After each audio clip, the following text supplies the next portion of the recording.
নির্বাচিত ৩০-৪০ হাজার ছাত্রছাত্রীদের ভোটে নির্বাচিত ছাত্র প্রতিনিধিকে আপনি শাহবাগ থানার কম্পাউন্ডের মধ্যে হায়নার মতো তাদের উপরে হামলে পড়ে নিষ্ঠুরভাবে লাঞ্ছিত করেছেন। আপনার Comilla polytechnic, Chittagong city college, Ishwardi, দেশের সমস্ত ক্যাম্পাস, রাজশাহী সব জায়গায় আপনারা ছাত্র দলকে শিবিরের প্রতি এগিয়ে দিয়েছেন।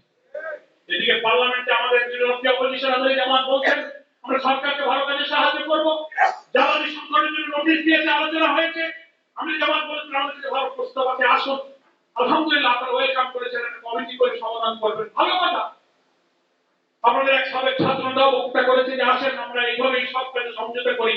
সংসদে সমঝোতার কথা বলবেন, আবার সেই দিন সন্ধ্যায় ডাকসুনে তাদের উপরে হামলা করবেন, এটাই চাই না জনগণ মেনে নেবে। আপনাকে সংযত হয়ে সমন্বয় করে সমঝোতা করে যদি রেসপন্সিবল এবং কনস্ট্রাকটিভ দায়িত্ব পালন করতে হয় বিরোধী দলে এবং সরকারি দলে, তাহলে আপনারা আপনাদের ছাত্রদেরকে সংযত করুন, ছাত্রদেরকে নিবৃত্ত করুন। চট্টগ্রামে যেভাবে দা দিয়ে কুপে আমার এক নেতার পায়ের গোড়ালিকে বিচ্ছিন্ন করে ফেলা হয়েছে, তিনি এখন পঙ্গু হাসপাতালে চিৎকার করছেন। আপনারা বলেন শিবিরকে রক্ষা না, শিবিরকে মুক্ত রক্ষা কাটে, একটা প্রমাণ নাই যে শিবির কোনো রক্ষাটা রাজনীতি করেছে। এগুলো সব অপপ্রচার, গুজব, মিথ্যা ফটোকার্ড দিয়ে মিথ্যা কথা বলে মানুষকে বিভ্রান্ত করবে না। মুক্ত আপনার শিবিরকে বলেন।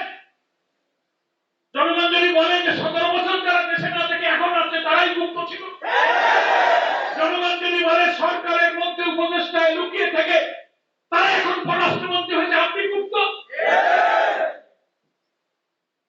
বিশ্ববিদ্যালয়গুলোতে ছাত্র দলের নেতারাই তো বলছে আমরা 17 বছর বিশ্ববিদ্যালয়ে কোনো রাজনীতি করতে পারি না, এখন কোথা থেকে উঠল? তারা আপনারাও মুক্ত। যত দোষ নন্দঘোষ। এই জন্য আমরা প্রমাণ করেছি আমাদের তরুণ কাফেলা ইসলামী ছাত্র শিবির স্বাধীনতা বিরোধী গুপ্ত রাজাকার রক কাটা সাম্প্রদায়িক মৌলবাদী যত গালি দিয়েছেন, হাজার হাজার দেশের 5টি প্রাইভেট ইউনিভার্সিটির ছেলেরা আপনাদের এই মিথ্যা কথাকে ক্যান্সেল করে দিয়ে শিবিরকে তারা বিশ্ববিদ্যালয় বিরোধী করেছে। অর্থ হলো আপনাদের এই সমস্ত প্রচার করছে মিথ্যা গুজব, এদেশের জনগণ তো মানে না। আপনারা 5 কোটি মানুষের ভোটের প্রতি আস্থা রেখে গণভোটের রায়কে বাস্তবায়ন করুন।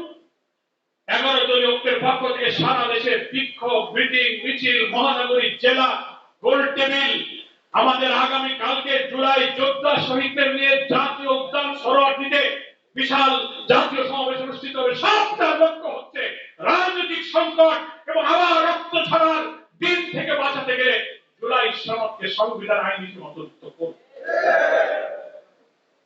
যতক্ষণ তা না হবে, বিরোধী নেতা বলেছেন আমাদের সংগ্রাম সংসদেও চলবে, রাজপথেও চলবে।